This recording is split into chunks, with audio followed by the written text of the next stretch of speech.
Good evening student, कैसे हैं? आज हम आपको बहुत इंपॉर्टेंट लेक्चर डिलीवर करने जा रहे हैं जो फोकस्ड है क्लास 11th और टारगेट के स्टूडेंट के लिए,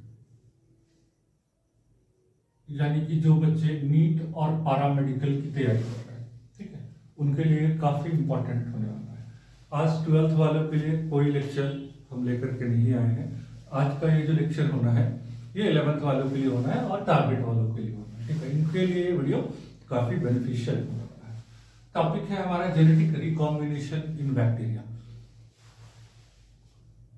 इसको स्टार्ट करते हैं और बताते हुए बैक्टीरिया में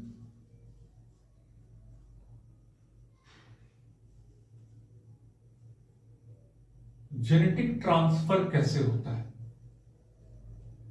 ठीक है। ये टॉपिक है और काफी इंपॉर्टेंट टॉपिक है जिसको हम लोग टच नहीं करते हैं।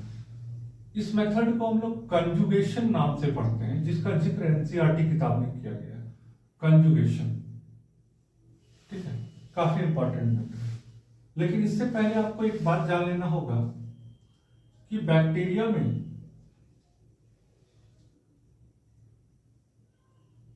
प्लाज्मिड नाम का डीएनए अवेलेबल होता है, ठीक है। Actually plasmid extra chromosomal genetic material है, एक्स्ट्रा क्रोमोसोमल जेनेटिक मटेरियल है जिसका बैक्टीरिया में काफी सिग्निफिकेंस है। ये जो प्लाज्मिड है इसके बारे में कुछ बात बता दें, ये हमेशा डबल स्ट्रैंडेड होगा और सर्कुलर होगा। कैसा होगा? डबल स्ट्रैंडेड होगा और सर्कुलर होगा, यानी कि कुछ इस तरीके से आप इसको बना सकते हैं, डायग्रामेटिकली प्रेजेंट कर सकते हैं, ठीक है। This is the plasmid. ये जिस बैक्टीरिया में प्रेजेंट होता है इसको हम लोग F+ बैक्टीरिया कहते हैं, ठीक है। और ये जिस बैक्टीरिया में नहीं प्रेजेंट होता है उसको हम लोग F- बैक्टीरिया कहते हैं। यानी कि आप समझ लीजिए, जिस बैक्टीरिया में प्लाज्मिड प्रेजेंट है उसको हम लोग F+ कहते हैं, और जिसमें प्लाज्मिड एब्सेंट है उसको हम लोग F- कहते हैं, ठीक है। अब F+ और F- नाम क्यों पड़ा है ये भी हम बता देते हैं आपको, ठीक है। तो ध्यान देंगे कि F का मतलब होता है फर्टिलिटी फैक्टर। फर्टिलिटी फैक्टर, इस प्लाज्मिड को हम लोग फर्टिलिटी फैक्टर कहते हैं। क्या कहते हैं? फर्टिलिटी फैक्टर कहते हैं। सबसे इंपॉर्टेंट चीज, इसलिए इसका नाम क्या पड़ा है? F+ और F- के बेसिस पर दिया गया। जिस बैक्टीरिया में प्लाज्मिड प्रेजेंट है उसको F+, जिसमें नहीं है उसको क्या कहते हैं? F- कहते हैं, ठीक है। तो बिना समय व्यतीत किए हुए हम आगे बात बढ़ाते हैं। अपने पास दो तरह का बैक्टीरिया होता है, उसका डायग्राम हम बना रहे हैं, ठीक है।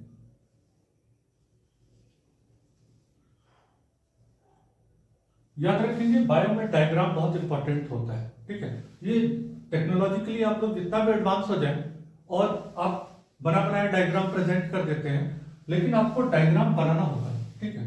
ये प्रैक्टिस करना होगा, क्योंकि बायोलॉजी का मतलब डायग्राम होता है और डायग्राम आपको पेपर में दिखाना होगा। यहाँ पर टेक्नोलॉजी काम नहीं आने वाली है, कोई भी टेक्नोलॉजी। तो ये प्लाज्मिड है, क्या है? प्लाज्मिड है, ठीक है। और बैक्टीरिया का अपना भी क्रोमोसोम यहां पर अवेलेबल है,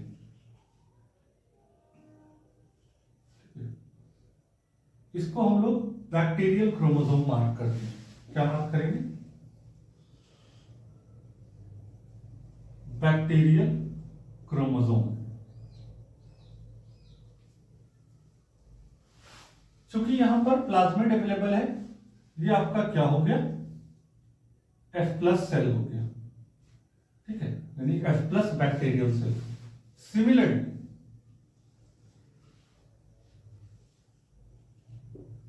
आपके पास एक दूसरा बैक्टीरिया है जिसके पास प्लाज्मिड नहीं है। एक दूसरा बैक्टीरिया है जिसके पास प्लाज्मिड नहीं है। आप यहां प्लाज्मिड नहीं देख रहे हैं, ठीक है। इसमें सिर्फ और सिर्फ बैक्टीरिया का क्रोमोसोम है, बैक्टीरियल क्रोमोसोम।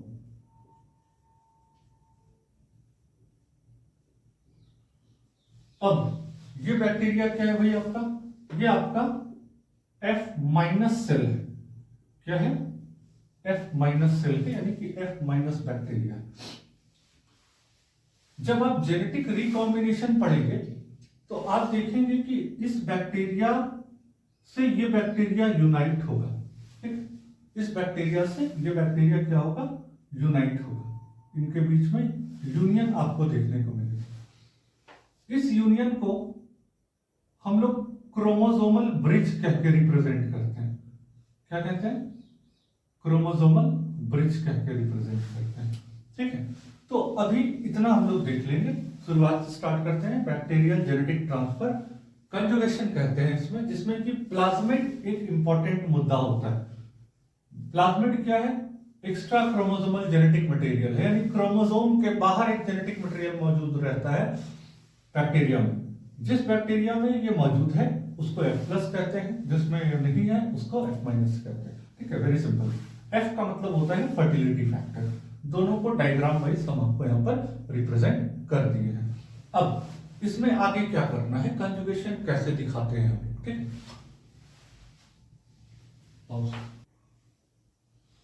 अब बिना टाइम वेस्ट करते हुए हम लोग यहां स्टार्ट करते हैं। दो बैक्टीरिया के बीच में जब कंजुगेशन होता है तो यहां पर एक ब्रिज बन जाता है, जिसको हम लोग कंजुगेशन ट्यूब कहते हैं। क्या कहते हैं? कंजुगेशन ट्यूब कहते हैं। इसको बनाने में पाइलस का बहुत बड़ा योगदान रहता है। सेक्स पाइलस होता है, उसका बहुत बड़ा योगदान होता है, ठीक है। तो ये दो बैक्टीरिया को कनेक्ट करता है, F+ और F-। जब ये कनेक्शन हो जाता है तो ये प्लाज्मिड यहां से खुल जाता है, ठीक है। क्योंकि ये डीएनए है और इसका एक सेगमेंट यहां से ट्रेवल करता हुआ यहां आ जाता है, ठीक है। तो जब ये ट्रेवल करता हुआ यहां आता है तो यहां पर एक ही स्ट्रैंड बच जाता है, दूसरा स्ट्रैंड ट्रेवल करता हुआ यहां आ जाता है, ठीक है। ट्रेवल करता हुआ यहां आ जाता है। क्योंकि ये डीएनए है, इसके पास रेप्लिकेशन की प्रॉपर्टी होती है, ये वापस से एक दूसरा स्ट्रैंड बना लेता है। यहां पर भी ये वापस से दूसरा स्ट्रैंड बना लेता है। अब क्या हुआ? ये जो F- था ये कन्वर्ट हो गया F+ में। किसमें कन्वर्ट हो गया? F+ में।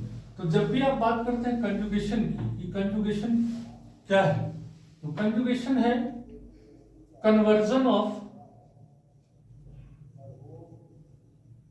F- to F+, conversion of F- to F+। इसको हम लोग सेक्सडक्शन भी कहते हैं। क्या कहते हैं? सेक्सडक्शन भी कहते हैं। F- बैक्टीरिया का F+ बैक्टीरिया में कन्वर्जन सेक्सडक्शन भी कहलाता है। अब जनरली हम लोग क्या देखेंगे कि किसके किसके बीच में कंजुगेशन होगा। अगर F+ और F- बैक्टीरिया के बीच में कंजुगेशन हो रहा है तो ये सक्सेसफुल रहेगा। आप अगर F+ और F+ को जोड़ना चाहेंगे तो ये कभी भी सक्सेसफुल नहीं रहेगा, और F- और F- को ऐड करना चाहेंगे तो ये कभी भी नहीं होगा, ठीक है। तो ध्यान रखेंगे कंजुगेशन जो है वो हमेशा F+ और F- बैक्टीरिया के बीच में ही होता है, ठीक है। तो ये सिंपली एक मेथड है जिससे कि जेनेटिक मटेरियल का ट्रांसफर होता है। एक सिंपल मेथड है, इसमें कहीं कोई किंतु परंतु नहीं, कहीं कोई परेशानी नहीं है, कोई इसमें दिक्कत वाली बात नहीं है। अब इस पर आगे बढ़ते हुए हम लोग क्या बात करेंगे, क्या बात करना है हम लोग, क्या से क्या बच गया इसमें। इसमें दो चीजें बच गई, एक एपिसोम और दूसरा है HFR सेल, ठीक है। मतलब ये सफिशिएंट हो जाएगा उन बच्चों के लिए जिनका पैरामेडिकल या मेडिकल कुछ ऐसा टारगेट हो, ठीक। जब बैक्टीरियल क्रोमोसोम में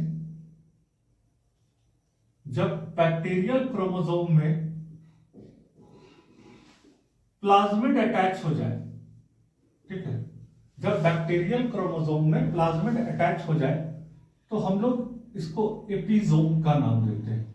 किसका नाम देते हैं? एपिसोम का नाम देते हैं। इन शॉर्ट हम आपको ऐसे बना करके दिखा रहे हैं। ये आपका रहा बैक्टीरियल क्रोमोसोम, इसमें अपने पास प्लाज्मिड का अटैचमेंट हो गया,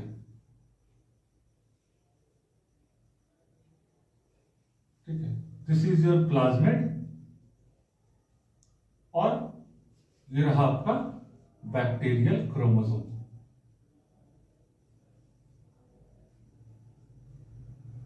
इसको हम लोग क्या कहते हैं? एपिसोम कहते हैं। क्या कहते हैं? एपिसोम कहते हैं। अब एक लास्ट बात जो आपको यहां पर ध्यान रखना है कि एचएफआर सेल क्या होता है। ये बहुत इंपॉर्टेंट है कि एचएफआर सेल क्या होता है, इसको ध्यान में रखना है, ठीक है। एचएफआर का मतलब, इसको यहां मेंशन कर देते हैं, एचएफआर का मतलब होता है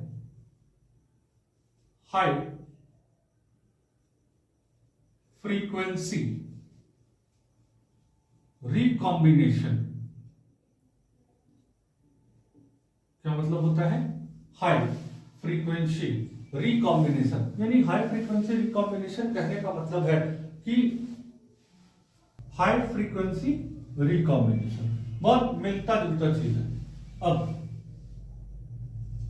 ये कोई सेल तैयार हो गया आपके पास जिसमें बैक्टीरियल क्रोमोसोम के साथ ये आपको अटैच मिल गया प्लाज्मिड। क्या अटैच मिल गया? प्लाज्मिड। तो ये जो सेल है ना, ये आपका एचएफआर सेल है। क्या है?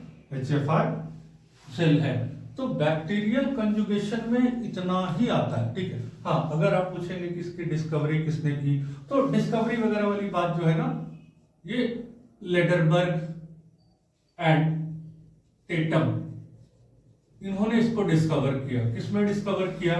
तो भाई ई कोलाई में पहली बार डिस्कवर किया। तो ये सब नॉर्मल बातें हैं, बट बेसिक जो मुद्दा है यहाँ पर, वो बेसिक मुद्दा ये है कि कंजुगेशन होता क्या है, ठीक है। तो कंजुगेशन कुछ नहीं है, दिस इज योर कंजुगेशन।